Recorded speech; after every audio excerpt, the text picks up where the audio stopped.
What's going on, everybody, and welcome back to Comic Breakdown. In this video, we are jumping into DC Universe's Lazarus Planet Dark Fate issue number 1 one-shot. So far throughout the Lazarus Planet event, we have seen a whole slew of new comics that are yet to come out. What DC Comics is doing is setting up the next year of brand new comics, exposing it through the Lazarus Planet event. Like all of the other issues so far, we are getting multiple different stories. This one is going to be focusing on individuals like the Huntress, like the Flash of China, and Doom Patrol. There also appears to be a new character by the name of the Envoy, looking very manga inspired. The Envoy working hand in hand with John Constantine. As it stands, it looks to be a very promising new series. Now, make sure you guys have subscribed to the channel, make sure that you like this video,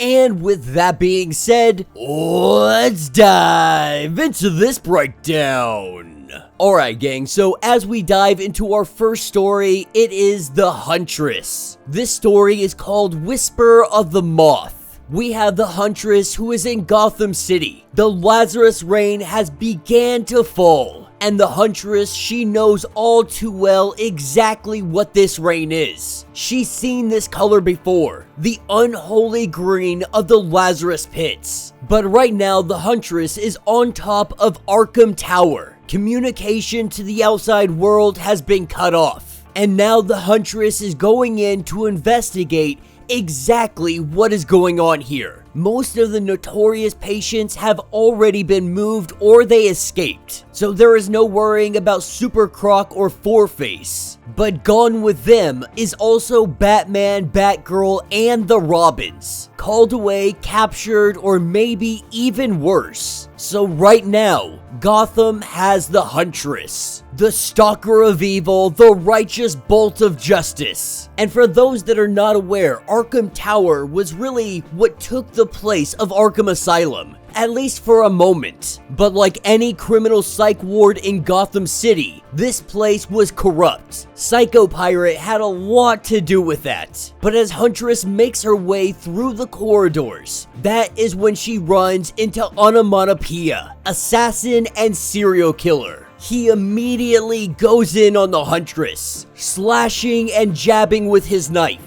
The Huntress has read the files on him. She knows exactly what he is capable of. It doesn't take long for the Huntress to put down Onomatopoeia, as she stands there with a crossbow, ready to put it right into his chest if he decides to make a bad move. This is when the unexpected happens. Onomatopoeia takes that knife, and he jabs it into his own face. This is when the Huntress hears the screams. She came in here looking for any of the staff members that may still be alive, going over and saving one of their lives. The Huntress learns that level 6, they tried to seal it off, but the Lazarus rain, it was able to get in. Drury was the only one that was on level 6 at the time. Drury Walker, aka Killer Moth, the anti-Batman who believes Gotham's criminal world deserves their own champion of the night. He has no powers, generally considered to be a joke,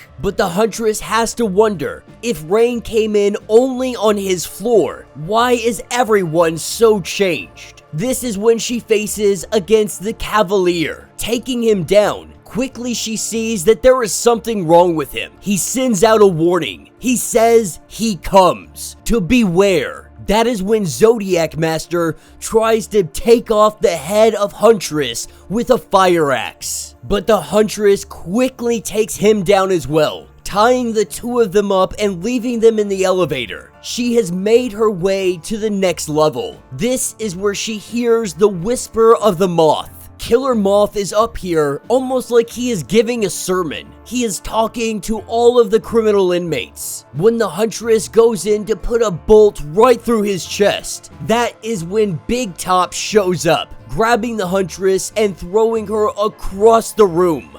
Everybody can hear the whisper. A whisper that is telling them to abandon the old rules, to take for themselves. It is trying to convince them to do whatever it is their deepest, darkest desires want. Huntress, figuring out exactly what is going on, she takes her crossbow and she puts a freaking bolt right through the chest of Killer Moth. Now, this doesn't kill him, but it definitely stops everything that he is doing. You see, when the Lazarus rain had fell, Killer Moth got a new power, a kind of telepathy. This is the whisper that everyone is hearing.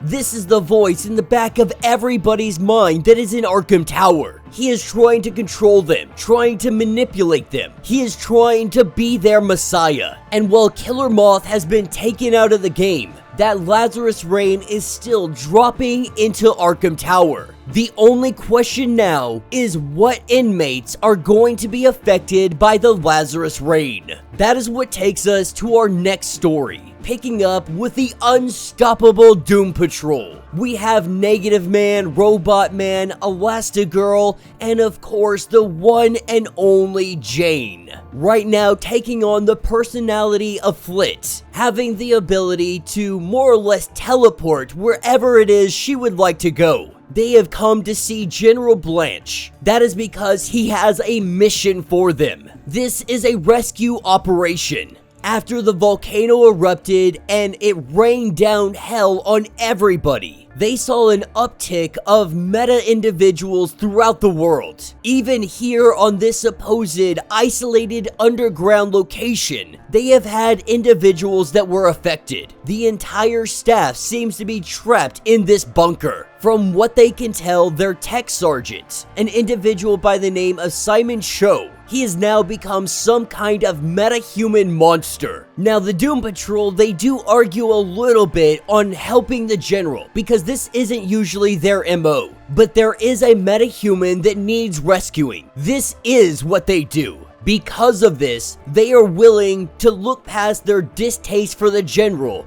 and go find out what is happening. As soon as they get down into this underground base, they are quickly attacked by killer clowns. To add to it, there are also giant insects. Not really sure what these things are made of, because as our team cut our way through the clowns and all the bugs, these things, these people, they are exploding as if they are kind of a goo. This is when Negative Man makes his way through the facility. He looks for any sign of what could be causing this. With the Chainsaw Nun coming in, one of Jane's 64 personalities, she starts cutting away at clowns and bugs alike. Negative Man finding the source of all of this, he ends up flying back, getting to his body, and letting everybody else know he knows exactly what he needs to do. He goes to the young tech sergeant, now completely covered in some kind of fungus. That is what all of this is. It is all a manifestation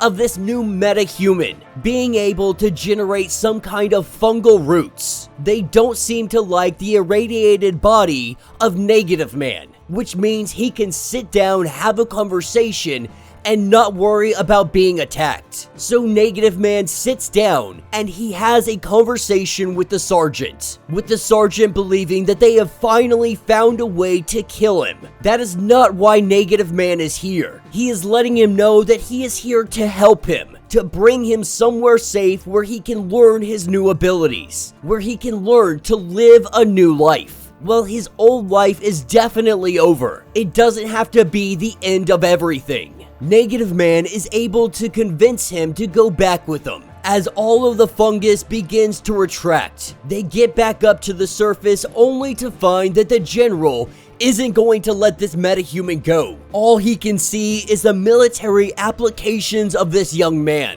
But when the General steps in the way, that is when the Chainsaw Nun comes out and lets him know that that is not happening. We quickly see a personality change because the General believes that Dr. Calder, Niles Calder, aka Chief, and leader of the Doom Patrol. He says that the Doctor owes the General one. What the General is unaware of is that Niles is no longer in charge of the Doom Patrol. This is where we see one of the 64 personalities known as the Chief. Jane's transformation into this. She is now in charge. She is the one that everyone is calling the Chief. She is the new leader of the Doom Patrol, and Jane is letting it be known that if you want to play this game, we can play it. The General not wanting to pick a fight with them today, he says that they can go without any issues. And so the Doom Patrol, they teleport out of here, and we pick up with our next story. Our next story, it starts us with Jules Jordan.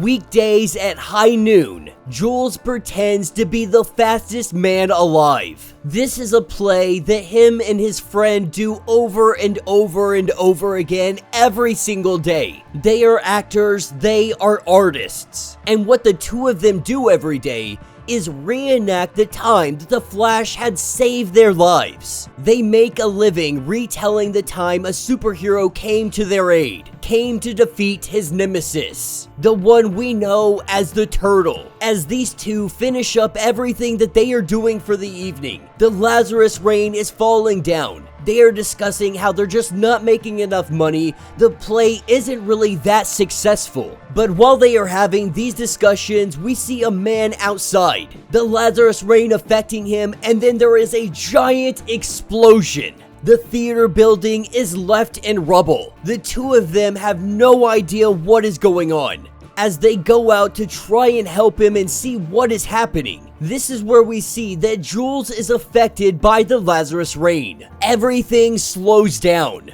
Jules able to feel all of it, absorbing the energy from the blast, taking all of this energy in, accidentally shooting it at his friend. She also ends up with some kind of power, looking like she is about to overload, with Jules recognizing that things have to slow down, have to absorb the energy back. Taking a huge swing, we see that Jules is able to take this energy back in, having the power contained and his friend now safe. They are very much struggling, but this is when we see the Flash of China showing up, saying that Jules has the Steel Force resonating from his body. At first, the Flash of China believes that this is the Turtle, but Mika quickly lets it be known that he is not your enemy, that he has just saved us. That is when the Flash of China tries to figure out exactly what is happening. The Lazarus rain has affected Jules in some way, shape, or form, saying that he can absorb the energy from the attack and he broke the circuit. He redirected it into his friend,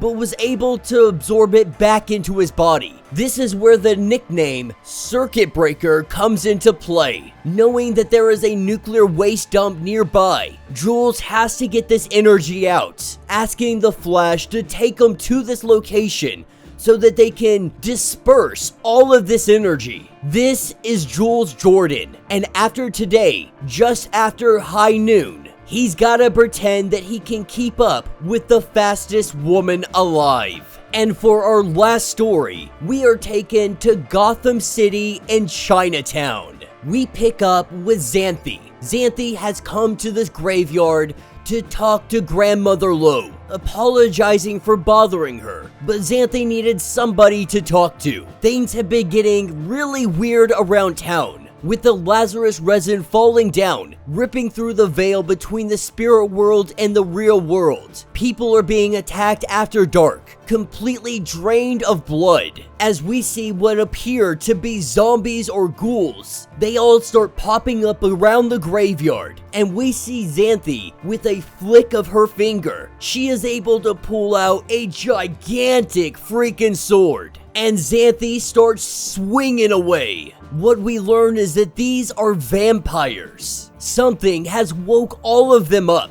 More than likely, this is the Lazarus resin that is responsible. This is where we have the arrival of Batgirl, as the two of them begin cutting their way through all of these monsters. They're able to hold their own pretty well, but this is where we have the arrival of John Constantine. Using his magic, he is able to wipe away a good majority of them. But he is not here for them. He is here for Xanthe. Xanthe had sold Constantine some magic papers, said if he burned them, then they would turn into real objects. He's mad because this is a scam, or at least he believes that it's a scam. This is when Xanthe lets him know that this is not a scam. What Xanthe had said is that you need to burn those papers, and then they'll show up in the spirit world, in the afterlife. But while they have this disagreement, we see Lazarus' reign fall onto a grave, Xanthe's grandmother's grave, as roots and everything start to come out of this. Our three heroes are doing everything they can to hold it back. Xanthe lets us know that there is a gate to the spirit world underneath the grave, asking for help to bind the collective. They can send this back home.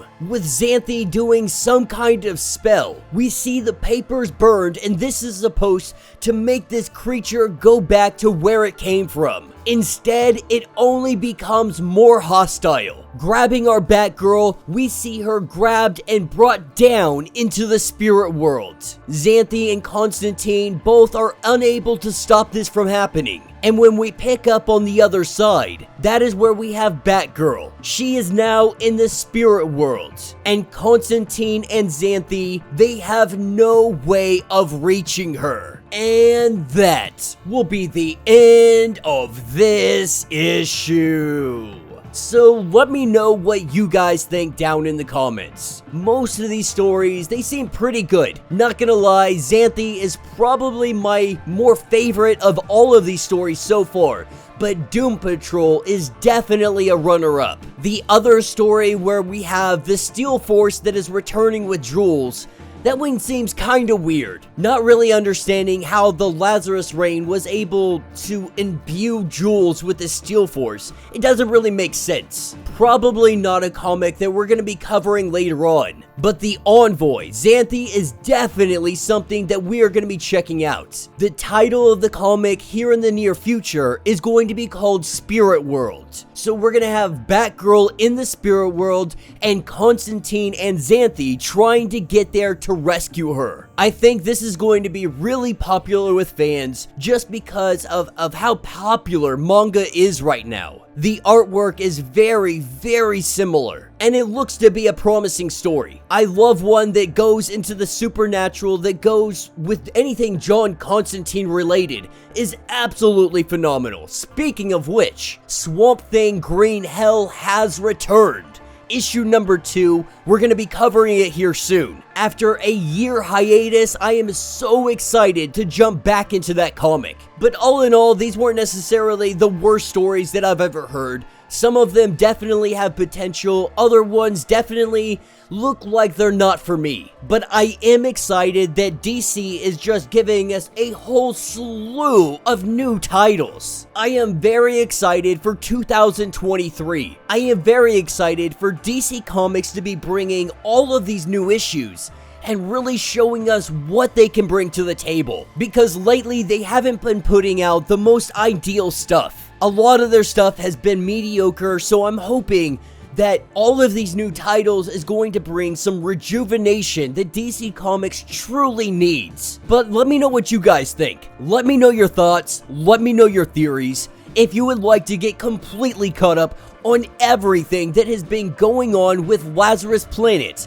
be sure to check out the link in my description as well as the top of this video. It is going to get you completely caught up on everything going on with this event. If you would like to support the channel, you can always do so by joining the channel membership. Much like Patreon, having 5 different tiers, from $1 to $50, from loyalty badges to getting free comics every single month. Not only does this help out the channel tremendously, but you are getting tons of perks in the process. Now, if you are unable to do any of this, do me a favor, subscribe to the channel, like this video, hit that notification bell, and with that being said, until the next breakdown.